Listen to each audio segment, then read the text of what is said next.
ಅಡುಗೆಗೆ ಯಾವ ಎಣ್ಣೆ ಬಳಸಿದರೆ ಸೂಕ್ತ? ಮೊದಲನೇದಾಗಿ ಆಲಿವ್ ಎಣ್ಣೆ.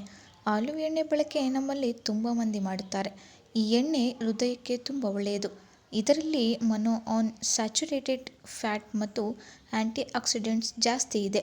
ಖಾದ್ಯಗಳಲ್ಲಿ ಸಲಾಡ್ಗೆ, ತರಕಾರಿ, ಸೌತೆ ಮಾಡೋಕ್ಕೆ, ಲೈಟಾಗಿ ಫ್ರೈ ಮಾಡೋಕ್ಕೆ ಇದು ಬೆಸ್ಟ್ ಎಣ್ಣೆ. ಆದರೆ ಹೆಚ್ಚು ಬಿಸಿ ಮಾಡೋಕ್ಕೆ, ಡೀಪ್ ಫ್ರೈ ಮಾಡೋಕ್ಕೆ ಇದು ಅಷ್ಟು ಸೂಕ್ತವಲ್ಲ. ಯಾಕಂದರೆ ಇದರ ಸ್ಮೋಕ್ ಪಾಯಿಂಟ್ ಕಡಿಮೆ. ಇದನ್ನು ಹೊರತುಪಡಿಸಿ ಬೇರೆಲ್ಲ ಆಹಾರಗಳ ತಯಾರಿಕೆಗೆ ಇದನ್ನು ಬಳಸಬಹುದು. ಎರಡನೆಯದಾಗಿ ಸನ್ಫ್ಲವರ್ ಎಣ್ಣೆ ಒಳ್ಳೆಯದ? ಸನ್ಫ್ಲವರ್ ಎಣ್ಣೆಯ ಬಳಕೆ ಭಾರತದಲ್ಲಿ ಇತ್ತೀಚೆಗೆ ಹೆಚ್ಚಾಗಿದೆ. ಇದು ಕಡಿಮೆ ಬೆಲೆಗೂ ಸಿಗುತ್ತದೆ ಎನ್ನುವ ಕಾರಣಕ್ಕೆ ತುಂಬ ಮಂದಿ ಇದನ್ನು ಅಡುಗೆಗೆ ಬಳಸುತ್ತಾರೆ.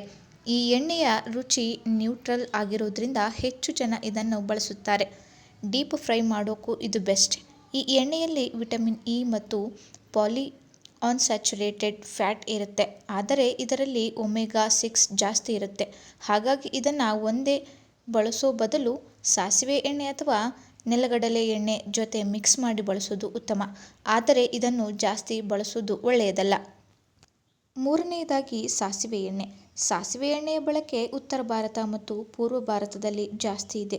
ಈ ಎಣ್ಣೆಗೆ ಒಂದು ಕಟುವಾದ ರುಚಿ ಇರುತ್ತೆ. ಈ ಎಣ್ಣೆಯನ್ನು ನಿಯಮಿತವಾಗಿ ಅಡುಗೆಗೆ ಬಳಸಿದರೆ ಹೃದಯಕ್ಕೆ ತುಂಬ ಒಳ್ಳೆಯದು. ಯಾಕಂದರೆ ಇದರಲ್ಲಿ ಒಮೆಗಾ-3 ಫ್ಯಾಟಿ ಆಸಿಡ್ ಅಂಶ ಕೂಡ ಇರುತ್ತೆ. ಆದರೆ ತುಂಬ ಮಂದಿಗೆ ಇದರ ಪರಿಮಳ ಹಿಡಿಸಲ್ಲ.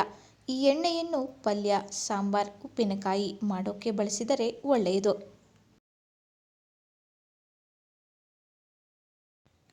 ಇನ್ನು ನಾವು ನೋಡೋದಾದರೆ ತೆಂಗಿನ ಎಣ್ಣೆ. ದಕ್ಷಿಣ ಭಾರತದಲ್ಲಿ ತೆಂಗಿನ ಎಣ್ಣೆ ಹಾಕಿ ಮಾಡಿದ ಗರಿ ಗರಿ ತಿಂಡಿಗಳು, ಸಿಹಿ ತಿಂಡಿಗಳು ಫೇಮಸ್ಸು. ಆದರೆ ಈ ಎಣ್ಣೆಯಲ್ಲಿ ನ್ಯಾಚುರೇಟೆಡ್ ಫ್ಯಾಟ್ ಜಾಸ್ತಿ ಇರೋದ್ರಿಂದ ಹೆಚ್ಚು ಬಳಸಿದರೆ ಕೊಲೆಸ್ಟ್ರಾಲ್ ಜಾಸ್ತಿಯಾಗಬಹುದು. ಆದರೆ ಇದರಿಂದ ಮಾಡಿದ ಖಾದ್ಯ ರುಚಿಯಾಗಿರುತ್ತೆ. ಗಾಣದ ಎಣ್ಣೆಯನ್ನು ಬಳಸೋದ್ರಿಂದ ಶುದ್ಧ ತೆಂಗಿನ ಎಣ್ಣೆಯ ಬಳಕೆ ಮೇಲೆ ನೀಡಿದ ಎಲ್ಲ ಎಣ್ಣೆಗಳಿಗಿಂತಲೂ ಉತ್ತಮ. ಇನ್ನು ಐದನೆಯದಾಗಿ ತುಪ್ಪ. ತುಪ್ಪ ಅಂದರೆ ಯಾರಿಗೆಲ್ಲ ಇಷ್ಟ ಇಲ್ಲ ಹೇಳಿ. ದೊಡ್ಡವರಿಂದ ಹಿಡಿದು ಚಿಕ್ಕವರವರೆಗೆ ಎಲ್ಲರೂ ತಿನ್ನಬಹುದು. ಅಡುಗೆಗೆ ವಿಶೇಷ ರುಚಿ ಕೊಡಲಿ ತುಪ್ಪದ ಪಾತ್ರ ಪ್ರಮುಖವಾಗಿದೆ. ತುಪ್ಪದಲ್ಲೇ ವಿಟಮಿನ್ ಎ, ಡಿ, ಇ ಇರುತ್ತೆ ಮತ್ತು ಜೀರ್ಣಕ್ರಿಯೆಗೆ ಇದು ಸಹಾಯ ಮಾಡುತ್ತೆ. ತೂಕ ಹೆಚ್ಚಲು ಕೂಡ ತುಪ್ಪ ಒಳ್ಳೆಯದು.